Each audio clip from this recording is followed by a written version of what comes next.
विपक्षी एकता की राह में उत्तर प्रदेश, पश्चिम बंगाल, दिल्ली और पंजाब अहम हैं, जहां 142 सीटें हैं।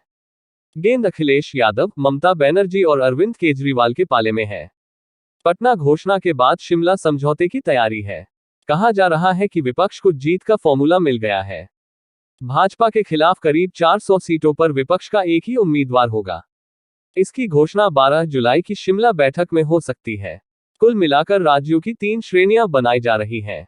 इन सब के बावजूद विपक्ष में राहुल गांधी को छोड़कर कोई भी अन्य नेता आत्मविश्वास के साथ कहने की हालत में नहीं है कि 2024 में विपक्ष सत्ता में आ जाएगा। 3 सवाल हैं। 1. भाजपा के खिलाफ 400 सीटों पर एक ही उम्मीदवार रहा तो क्या मोदी की हार संभव है? 2. गठबंधन कागजों पर है या जमीन पर भी उतरा है? 3. सबसे बड़ी पार्टी अगर भाजपा रही तो विपक्ष कैसे सरकार बना पाएगा? पहले बात करते हैं 1-2-1 की। पिछले लोकसभा चुनावों के आंकड़ों के संदर्भ में बात की जाए तो विपक्ष की रणनीति बहुत प्रभावी तो लगती है, लेकिन निर्णायक नहीं। भाजपा ने 46 सीटों पर 4 लाख से ज्यादा वोटों के अंतर से विजय हासिल की थी। उधर विपक्ष ने 23 सीटों पर 4 लाख से ज्यादा वोट हासिल किए थे।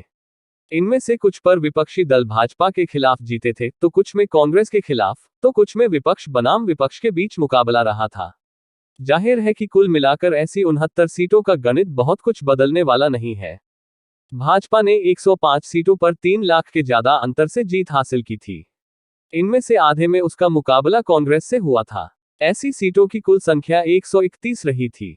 भाजपा को 2014 में 31% और 2019 में 37% वोट मिले थे और 2024 में 39% वोट मिलने का अनुमान लगाया गया है। तो संयुक्त विपक्ष इन सीटों में सेंधमारी तो जरूर कर सकता है, लेकिन 3 लाख वोटों की दीवार गिरा नहीं सकता। विपक्ष की नजर ऐसे में उन सीटों पर होनी चाहिए जहां भाजपा ने 2 लाख के अंतर से सीटें जीती थी। 2019 में ऐसी सीटों की संख्या कुल मिलाकर 236 थी और इसमें से भाजपा ने 164 सीटें जीती थी। यहां भी दिलचस्प आंकड़ा है कि इनमें से भाजपा ने 55 सीटें कांग्रेस के खिलाफ जीती थी।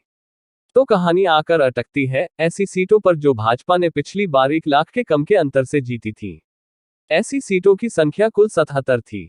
अगर विपक्ष पूरा जोर लगा दे तो यहां भाजपा को तगड़ी पटखनी दी जा सकती है। अगर विपक्ष इन 77 में से 60 सीटें निकाल लेता है तो भाजपा 302 से घटकर 242 पर आ जाती है। ये आंकड़े यह भी बताते हैं कि उत्तर प्रदेश में विपक्ष का एक होना कितना जरूरी है। भाजपा ने पिछली बार यूपी में 20 सीटें 1 लाख के कम के अंतर से जीती थी। यानी अगर अखिलेश, कांग्रेस, जयंत चौधरी एक हो जाते हैं तो यूपी में भाजपा की 20 सीटें कम हो जाने की गुंजाइश निकलती है। आंकड़ों के हिसाब से यह आंकड़ेबाजी रोचक लग रही है, लेकिन भाजपा 2 बार से चुने जा रहे सांसदों का नया सिरे से सर्वे करवा रही है। एंटी इनकम्बेंसी दूर करने की कोशिश कर रही है। दूसरा सवाल गठबंधन का है। विपक्ष का कहना है कि महाराष्ट्र, तमिलनाडु, बिहार और झारखंड में मजबूत गठबंधन बन चुका है। इन राज्यों की कुल 142 सीटें पुडुचेरी मिलाकर हैं, जहां विपक्ष का स्ट्राइक रेट 80% पार होना चाहिए अगर उसे सत्ता में आते हुए दिखना है।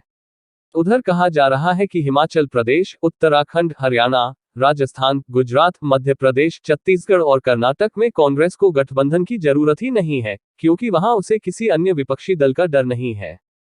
कुछ हद तक गुजरात में आपका डर जरूर है। इन राज्यों में कुल 130 सीटें आती हैं, जहां भाजपा पिछली बार 122 सीटें जीती थी। यहां कांग्रेस को अकेले ही लड़ना है। तीसरी श्रेणी उत्तर प्रदेश, पश्चिम बंगाल, दिल्ली और पंजाब जैसे राज्यों की है, जहां कुल सीटें 142 हैं। सारा पेच यहीं आकर फंसा हुआ है। अखिलेश यादव, ममता बनर्जी और अरविंद केजरीवाल के पाले में गेंद है।